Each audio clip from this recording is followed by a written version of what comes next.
sitting here waiting on the company to come out and unload me, so I may have to stop this video at any time. What I want to talk about is back when I had my 1996 Chevrolet Tahoe. I got this truck with 113,000 miles, and I kept it until I got to about 305,000 miles. But when I first got it up until, I don't know, maybe 220,000 miles, the truck pretty much got 14.5 miles to the gallon. But when it got up to the upper 200,000 miles or whatever, it started to burn gas.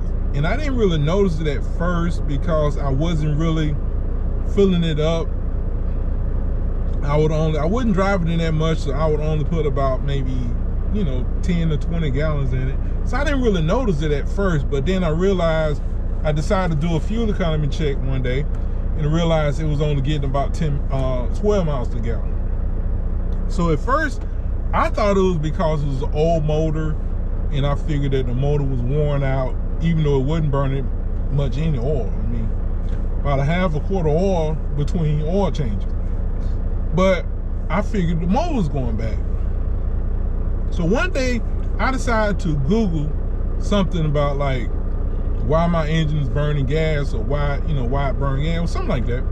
And I came across an article online, and it was talking about how cars, when the timing chain wear out, it caused the engine to burn gas. And I'm wondering, what does the timing chain has to do with the engine burning gas? Turns out, you know how cars have variable valve timing, right? Well, I knew about that, and I always wondered exactly how variable valve timing worked.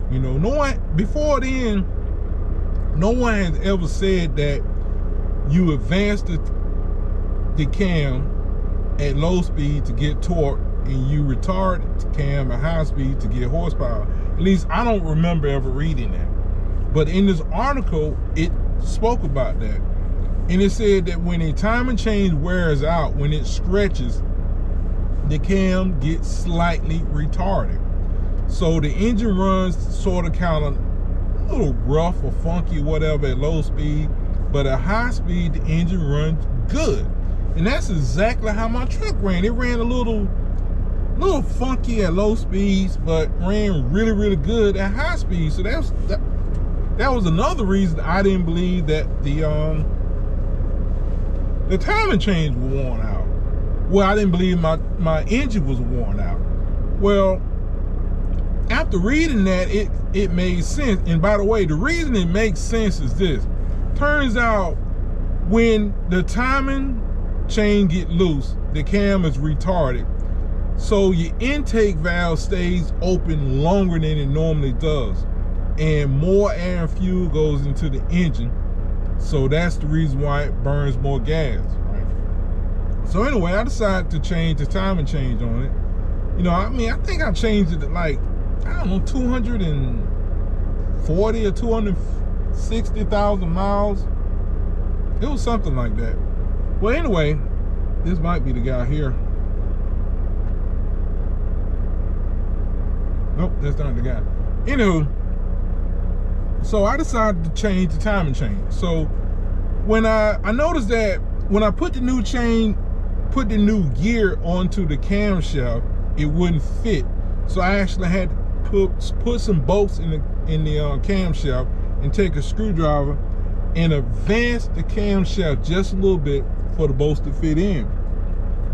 So after putting everything back together, when I drove the truck, right away, I noticed that at low speed, the engine seemed to be a little more responsive, a little smoother, High speed pretty much ran the same. I didn't really pay much attention to it, but I did notice that at low speed, the engine seemed to be a little more responsive and a little smoother. Well, the next time I checked the fuel economy had gotten worse. It dropped to 10 miles to the gallon. But I figured the computer was probably used to the old way, and so now it needs a little time to adjust itself. And apparently that's what it was, because the next time I filled it up with gas, it went back to 14.5 mpg. I would have never believed it if I hadn't experienced it myself. But now I also have a better understanding of variable valve time. You know, I didn't have that understanding before. But anyway, I just want to make this video, and you have any questions or comments, please leave them. Dre, y'all have a good day.